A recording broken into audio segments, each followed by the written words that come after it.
Halo, selamat pagi siswa-siswi kelas 8. Kita ketemu lagi dalam pembelajaran jarak jauh atau kalian belajar dari rumah ya. Nah, untuk hari ini materinya kita akan melanjutkan materi bunyi dan lebih tepatnya ke bab tentang resonansi ya. Jadi kita akan mempelajari nanti tentang resonansi termasuk ada beberapa materi atau rumus yang nanti akan kita pelajari dan kita akan latihan soal. Oke, kita langsung saja ya. Nah, resonansi, apa sih resonansi itu? Resonansi itu sebenarnya merupakan salah satu peristiwa yang mempercepat getaran. Resonansi akan terjadi jika frekuensi getaran sumber bunyi sama dengan frekuensi benda lain yang ikut bergetar. Nah, supaya lebih memperjelas lagi, kita coba lihat video berikut ini.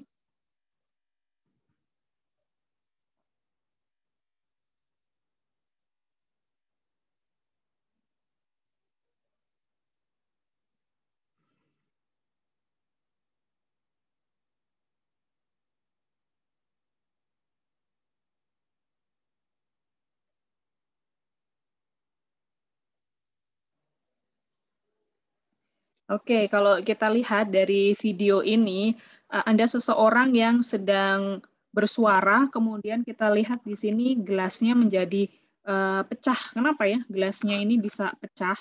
Karena frekuensi suara itu sama dengan frekuensi gelas. Karena frekuensinya sama, suara bergetar, gelas ikut bergetar. Karena gelasnya bergetar, maka lama-lama gelasnya akan pecah. Nah, itu adalah salah satu contoh peristiwa resonansi. Ya. Jadi resonansi itu merupakan suatu peristiwa bergetarnya benda lain akibat pengaruh getaran benda lain. Dengan kata kuncinya adalah memiliki frekuensi yang sama. Oke, berikutnya. Resonansi sendiri memberikan beberapa manfaat dan juga menimbulkan beberapa masalah ya. Manfaat yang dapat kita peroleh tentu saja pada berbagai macam alat musik. Misalnya di sini ada lubang resonansi pada gitar dan kolom resonansi pada angklung. Nah, di kita suara ataupun di gendang telinga kita punya kolom yang udara. Nah, itu membantu untuk memperkuat getaran sehingga nanti suara yang dihasilkan itu menjadi lebih nyaring atau terdengar lebih kuat. Nah, masalah lain yang bisa ditimbulkan salah satunya seperti video yang barusan kita saksikan. Ketika ada benda lain bergetar, kemudian frekuensi getarnya sama, maka bisa jadi kaca ikut bergetar sehingga pecah. Misalnya ada peristiwa bom meledak. Kenapa kok kaca di gedung lain itu bisa pecah juga? Itu karena ada peristiwa getaran ya. Dan juga bisa mengganggu sinyal gelombang radio atau TV dan lain-lain. Nah, di sini juga ada salah satu video lagi yang menjelaskan mengenai peristiwa resonansi. Jadi kalau kita lihat pada layar, di sini ada beberapa gelas kaca yang sudah diisi dengan beberapa air. Nah, ada gelas yang berisi air, sebagian tidak. Nah, kalau yang tidak ada isinya ini, terus apa? Ada isinya nggak ada. Isinya adalah udara. Jadi ada gelas yang full berisi udara, ada gelas yang hanya sebagian tertentu yang berisi udara. Nah, kita akan melihat peristiwa resonansinya itu seperti apa sih. Saksikan video berikut ini ya.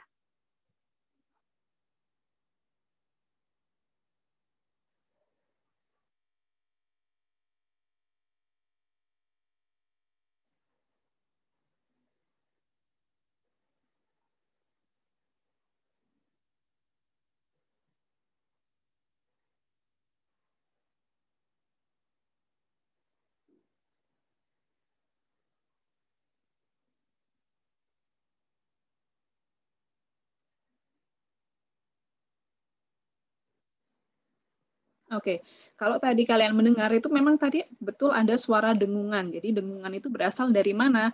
Berasal dari suara yang ditimbulkan oleh botol-botol atau gelas-gelas yang berisi air dari gambar, dari video ya. Jadi garpu tala digetarkan, kemudian didekatkan ke mulut-mulut botol ini, lalu mana yang akan menimbulkan suara yang nyaring? Kalau tadi kalian teliti, yang menimbulkan suara paling nyaring itu adalah yang botolnya tidak ada isinya atau di sini adalah berisi udara ya. Jadi yang paling nyaring tuh di sini ya, yang suaranya paling nyaring itu yang tidak ada airnya. Terus maksudnya apa kalau tidak ada airnya? Ini berarti full isinya adalah udara. Nah, sedangkan botol yang lain ini hanya sebagian kecil ya udaranya nih. Ini isinya udara. Nah, yang bagian ini udara. Nah, kemudian udara. Jadi apa sih yang mempengaruhi? Ternyata di sini adalah bagian kolom udara. Nah, maka nanti kita akan mempelajari di kelas 8 ini resonansi pada kolom udara. Jadi kalau kita lihat dari video ini, suara paling nyaring itu ternyata pada botol atau pada gelas yang kolom udaranya paling tinggi atau kolom udaranya paling besar. Nah, maksudnya seperti ini ya. Jadi ada garpu tala yang garpu talanya sudah digetarkan, kemudian didekatkan ke mulut botol, yang di bagian bawah ini berisi air, yang sebagian atas itu berisi udara. Karena ini berupa kolom, maka kita sebut ini adalah kolom udara. Nah, kita hitung. L ini adalah panjangnya. L atau panjang kolom udaranya itu berapa sih? Jadi nanti dalam rumus yang akan kita lihat adalah panjang kolom udaranya. Ya.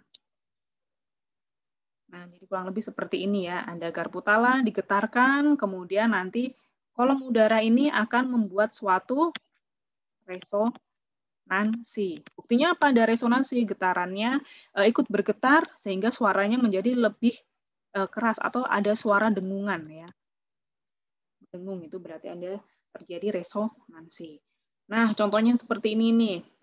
Ini kalau kalian pernah tahu ada festival kerajinan musik ya. Jadi menggunakan botol-botol yang berisi berisi air dan sebagian lagi tidak diisi air. Nah, itu ketika dipukul akan memberikan suara-suara tertentu. Jadi ini juga bisa merupakan contoh. Ini adalah tinggi kolomnya. Nah, sementara yang bagian bawah ini tinggi air dan sebagian lagi ini adalah tinggi kolom udara. Aku di sini adalah L-nya. Ya. Oke. Nah, resonansi kolom udara. Maksudnya apa sih? Jadi, resonansi yang terjadi pada tabung yang diisi dengan air dan sebagian lagi tidak diisi air. Artinya berisi udara.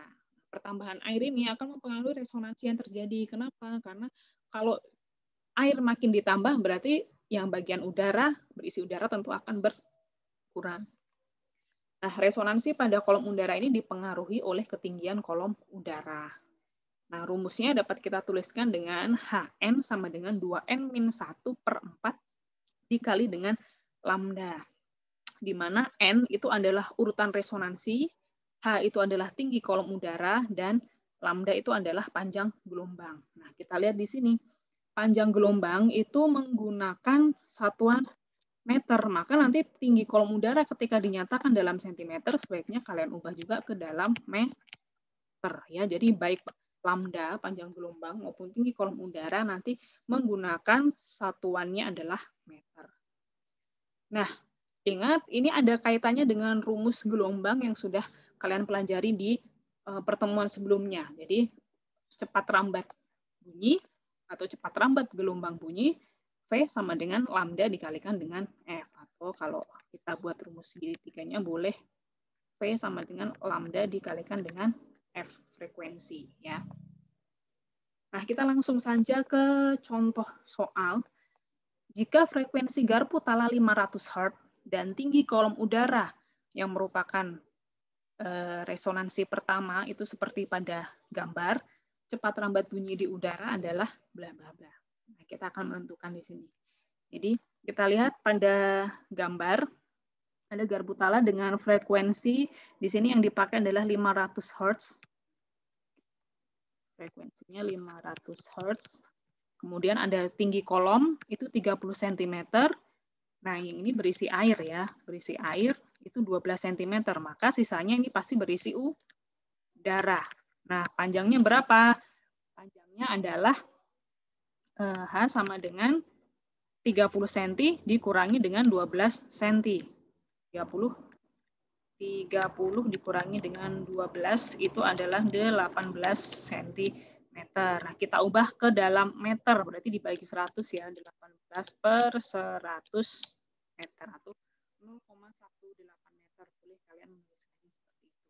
Nah, kita masukkan ke dalam cara menyelesaikan. Nah, kita ketahui dulu apa sih yang diketahui. Pertama yang kita ketahui jelas di sini ada frekuensi 500 Hz. Kemudian resonansi pertama. Resonansi pertama berarti N-nya sama dengan 1. Nah, kemudian apalagi yang kita ketahui di sini adalah panjang kolom udaranya. Itu adalah 18/100 meter atau 0,18 meter. Nah, apa yang ditanyakan? Yang ditanyakan adalah cepat rambat bunyi di udara atau V, ya, atau kita tulis saja V. Ingat rumusnya yang dipakai itu adalah V sama dengan lambda dikalikan dengan frekuensi. Frekuensinya kita sudah dapat, maka kita perlu mencari lambda. Bagaimana cara mencari lambda? Nah, untuk mencari lambda kita pakai rumus resonansi tadi. H sama dengan 2N-1/4 dikalikan dengan lambda.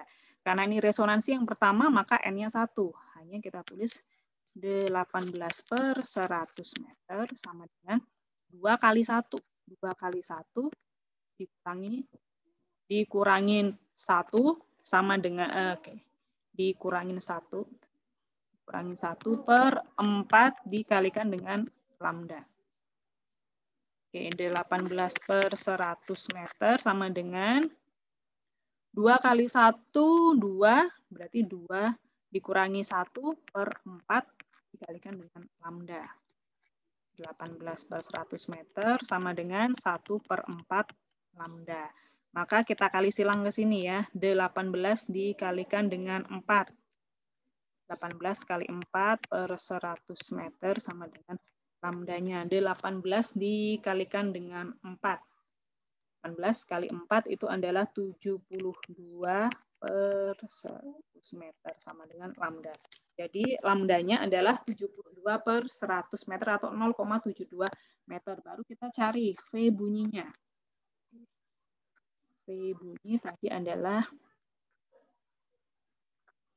V sama dengan lambda dikalikan dengan frekuensi. Lambdanya adalah 72/100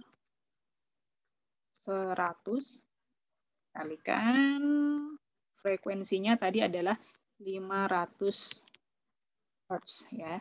Jadi ini 100-nya bisa kita coret ya dengan 500 maka tinggal 72 dikalikan dengan 5. 72 dikalikan dengan 5 meter per sekon.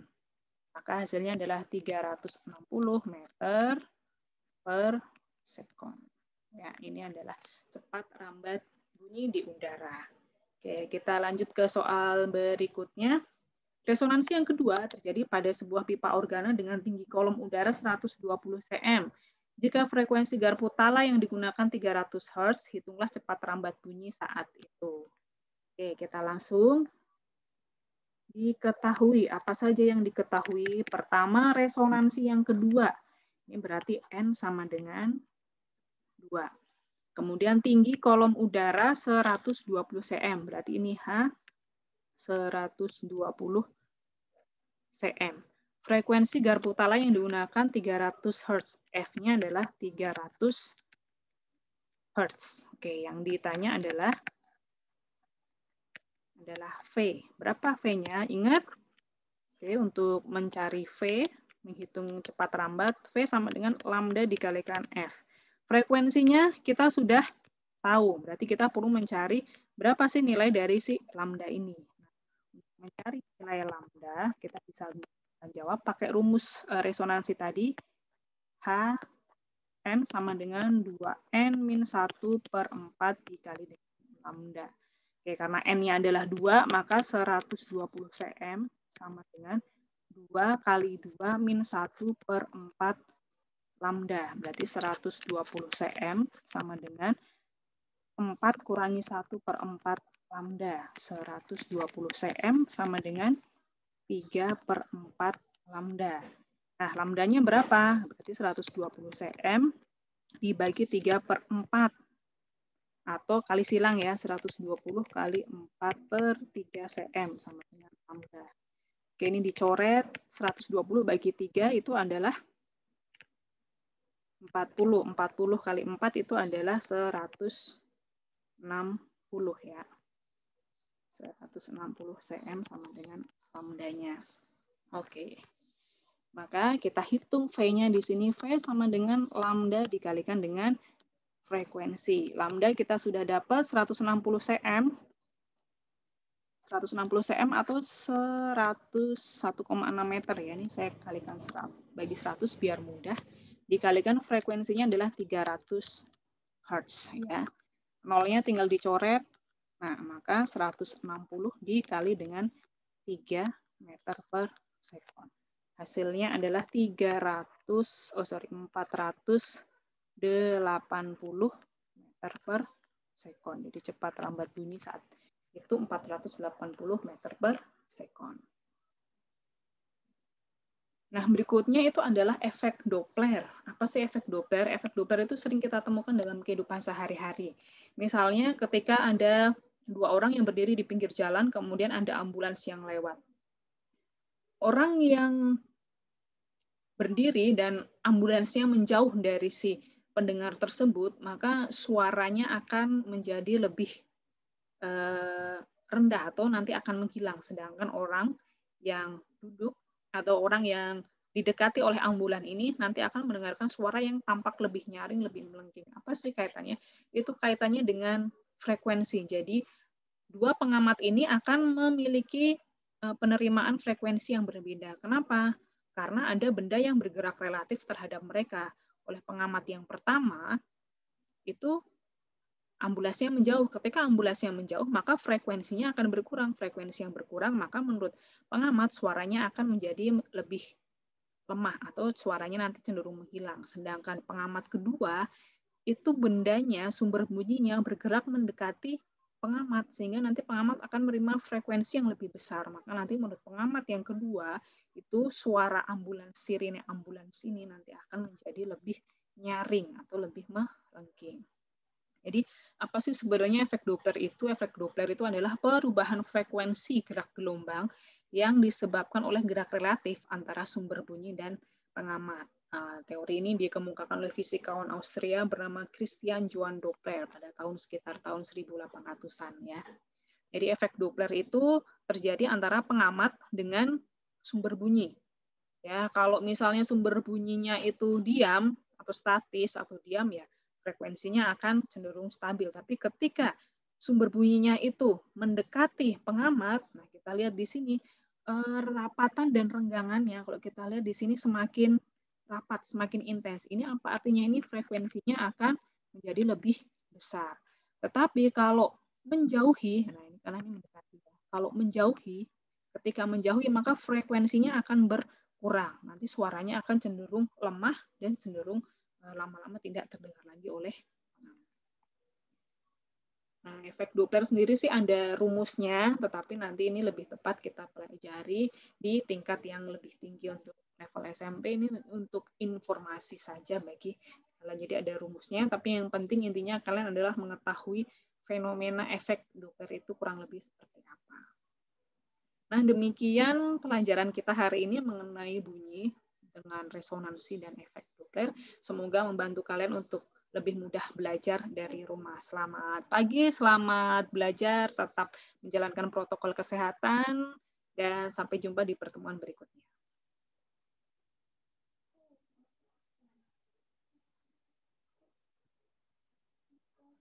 Ya, ambil uangnya. Berapa itu uangnya?